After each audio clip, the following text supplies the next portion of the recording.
Because we don't want you no more, Scott. Let's give her another round of applause. Congresswoman Gwen Moore. I live in California. She's still my congresswoman. I also want to honor our national field director, Caroline Murray, who's here. Give Caroline a big round of applause. I don't know where she went, but Rebuild the Dream is a national organization. 600,000 members. We're in every congressional district. We're only 10 months old. What are we doing here in Wisconsin? We're here in Wisconsin in 2012 because it was Wisconsin in 2011 that lit the fuse, that created the year of protests. Nobody was occupying anything until the people of Wisconsin occupied the Capitol, and put the world on notice. Put the world on notice that these vicious attacks on people were not going to be met. We're not going to go down without being met. And it was the spirit of Wisconsin when people around the world were stunned to see the movement for hope and change that had been lifted up to such a high level in 2008, to see it crushed in 2010, and to see this juggernaut of right-wing ideology, hate for working people, contempt for working people, contempt for women, rolling across this country, crushing everything in its path. And the people were heartbroken. But somebody in a little state called Wisconsin said, no, not here. Somebody in a state called Wisconsin said, no, we've come too far, fought too hard, worked too long, too many strikes, too many marches, too many martyrs to let anybody like Scott Walker take away from us the things our parents and our grandparents fought for. Somebody in Wisconsin stood up and inspired the world in 2011. But it's not how a fight starts. It's not how a fight starts. It's how a fight ends that determines the direction of history. It's how the fight ends. And so now we're here within 2 weeks of the end of the fight. And the world is watching. And there is a great danger, that's why we're here. There's a great danger that some people might have thought it was just cool to do the sit-in and the occupation. And it was cool. Some people thought it might have been cool to see the tractors come. Y'all bad when you protest with some tractors. That's a bad state. I've seen a lot of protests. I ain't never seen nobody protest with tractors. So you might have thought that that was cool, but there's a danger that people think, well, that was last year. And then now at this stage, we don't have to do anything. The point has been made. And people might start adapting to absurdity. So the three things I want to say, I know you want to hear Jaziri, but I got to say three things before I sit down.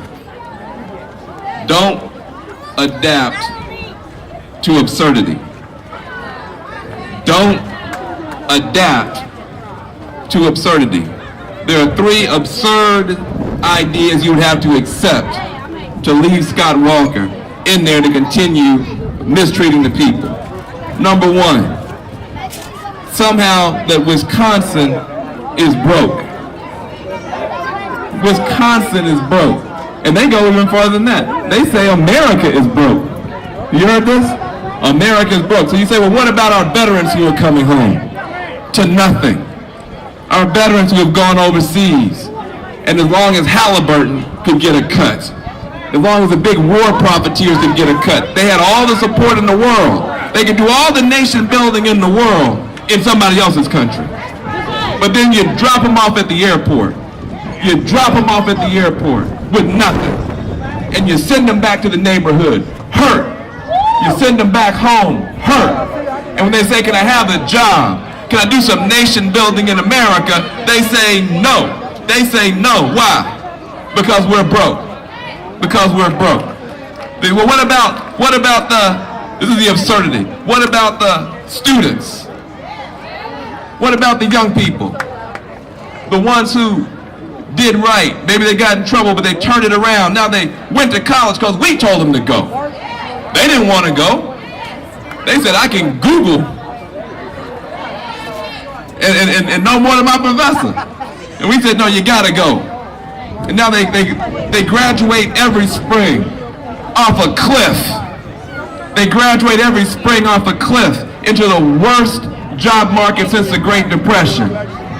Tens of thousands of dollars in debt. College is supposed to help you go from poverty to the middle class. These kids are going from the middle class into poverty. But we can't do anything about it because we're broke. What about these homeowners who are out here? You're supposed to buy a house to gain wealth, not drain wealth. You got these houses underwater. The banks overcharge these people, and we bailed out the banks. We left behind the people. We say, do something about it. No, we can't. Why? Because we're broke. Because we're broke. What about our public employees? What about them? Now, maybe I was raised wrong. Maybe I was raised wrong.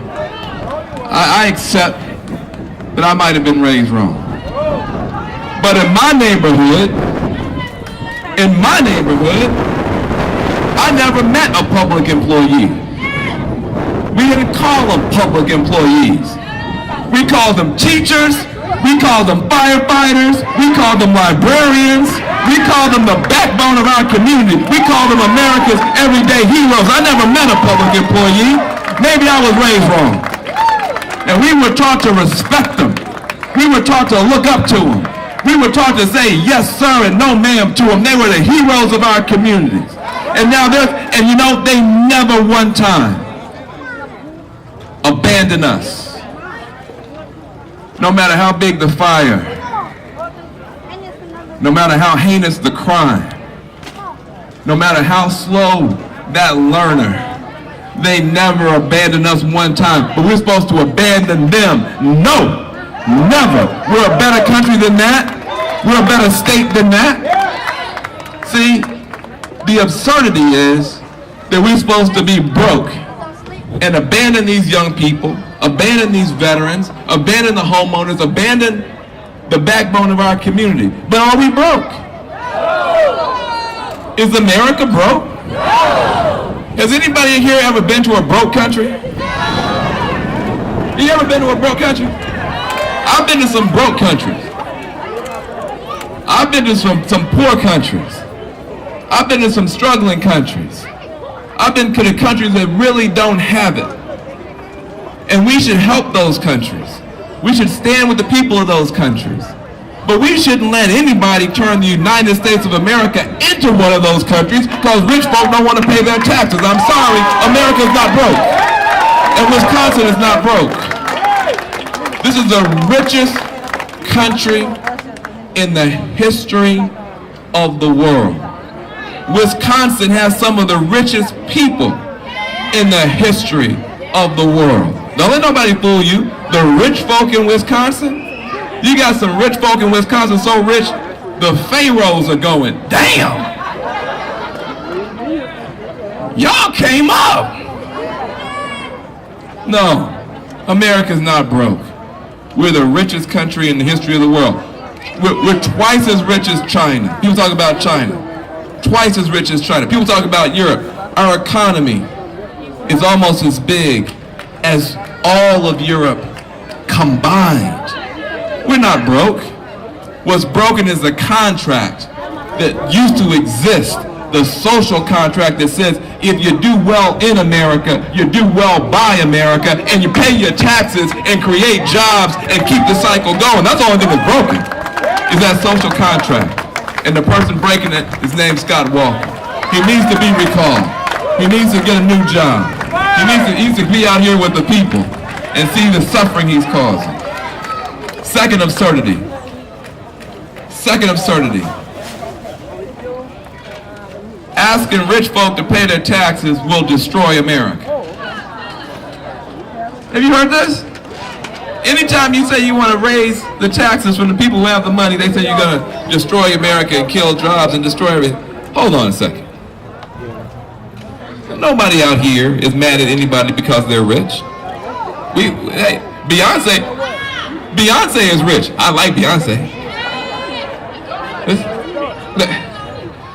It's not, we don't hate economic winners in America. Everybody here would be happy to be rich. We don't hate economic winners.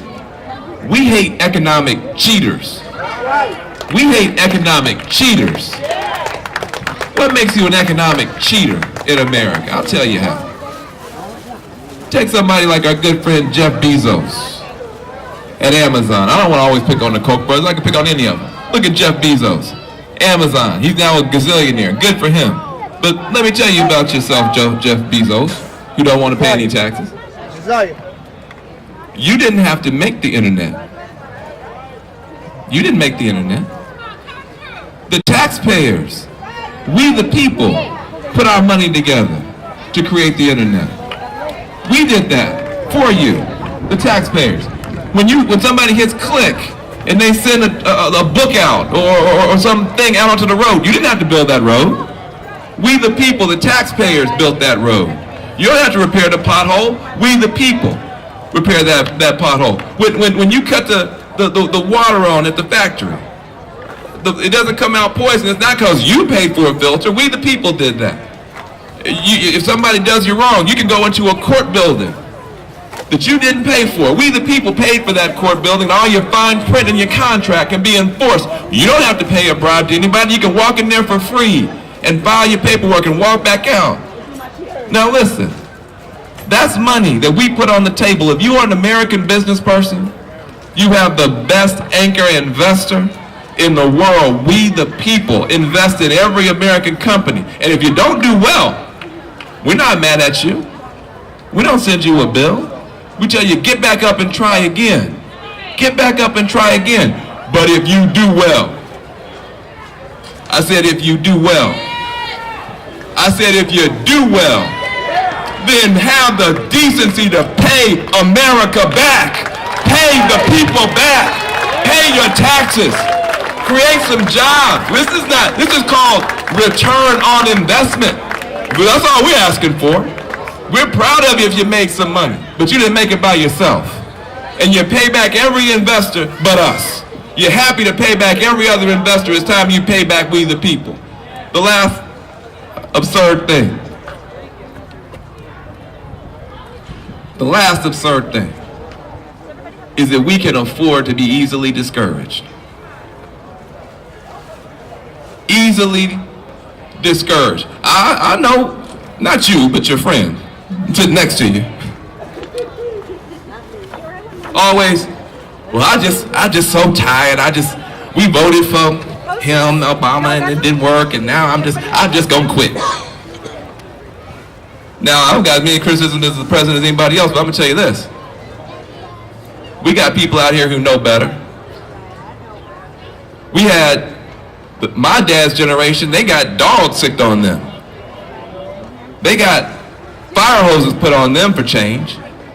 They got beaten in Chicago, had their heads busted open for change in Chicago, for change. We've seen people put martyrs in the ground for change. We've seen people do extraordinary things. Our parents and our grandparents did extraordinary things to make a change. And we vote one time, and then they put some mean stuff on Twitter, and we just can't go no more. I just can't do no more. It's just too hard. They expect us to be easily discouraged. And I'm going to tell you, they got another thought coming. At this point in this struggle, it's the so-called patriots who are the ones who are smashing down every American institution. It's the so-called patriots, the ones who come out here with their Tea Party and the flags and call themselves patriots. They're the ones that are smashing down our unions, smashing down public education, smashing down every American institution that we built and our parents built and our grandparents built to make this country great. And they expect us to sit here and lay down for them and let them take a wrecking ball and paint it red, white, and blue and smash down all the things our parents did for us. That would be the biggest absurdity of all. So I say to you, it is time for us to refund the people in Wisconsin, refund the programs that have been cut. Badger Care, we're not going to have children walking around here, can't see a doctor in a first world country. Doesn't make any sense at all. Refund these programs, rebuild the dreams of the people, and recall, which means get rid of Scott Walker. Thank you very much. Question for y'all, because maybe I'm not sure. I mean, I was at the protest last April. You know, I saw people occupying the Capitol. I saw Wisconsin stand up once again and be a leader in this world. And let me explain something to you about Wisconsin. How many of y'all have ever lost a job and got unemployment? Guess where that started? Guess where unemployment started? In Wisconsin, that's right. How many of y'all had a family member that was sick and you were able to take off to take care of them because you had the family medical leave insurance? All right, guess where family medical leave started? How many of y'all were able to sit around a table with your employer and negotiate not just your benefits and your wages, but your conditions at work, make sure you were safe at work, make sure the people you took care of were safe? Guess where collective bargaining started? That's right, in Wisconsin. So when I say refund, recall, rebuild, we're talking about our state. We're not talking about a political party. We're not talking about a candidate. We're talking about us standing up and demanding more for the people of our community. So let me ask you this. Tell me what democracy looks like. Come on, tell me what democracy looks like. This is what democracy looks like. Show me what democracy looks like. This is what democracy looks like. Show me what democracy looks like. Who live in our state, or are it going to be the billionaires who want to control this state? That's what this is all about. And I think we are all on the same side. We know we need more jobs. We know we need better education. We know we need better health care. And what we don't need is we don't need a governor who's going to listen to the billionaires and not listen to us. So I'm asking you to help. This is not for me. This is not for my wife, Chris, who is here. This is for all of us. This is for our state, our values. Voting starts Monday. They're saying that the people in the central city of Milwaukee are not going to vote. We have to prove them wrong. We have to prove them wrong. Thank you for being here. Let's reclaim Wisconsin. Thank you very much. All right. So, as we all have been saying all day, this is not about a candidate, it's not about a party, but this stuff has been all over Facebook, all over Twitter, and we saw who decided to show up, right? So we would like to say thank you to Mayor Barrett for coming by, for interacting with the people, for telling us what his vision is for our state. But now I want to bring up somebody, and I was getting ready to introduce him. So this young man, he's got an album out. It's called Wool Over My Eyes. It came out May 1st. He is a Milwaukee native. He is a strong fighter for our community, and he's pretty doggone dope too, right? So let's bring up Prophetic!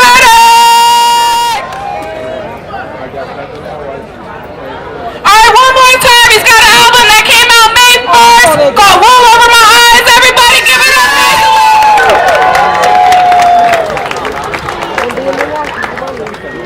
Thinking maybe I should move this little podium real quick. It's heavy, so I'm gonna let him do it. I can't afford to mess nothing up. What's up, everybody? Chillin'? Yeah. My name is Prof. I represent the Umbrella Music Group. This is my homie Cash right here. How y'all doing? Yeah. Got my girl Poison Ivy right there, so I'm gonna just keep it quick, man, just, do a couple songs, hope y'all feel it. Everybody feeling good, though? Yeah?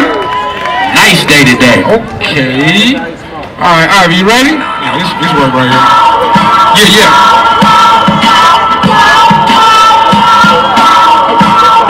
Yeah. This for the... Yeah, for the... Yeah.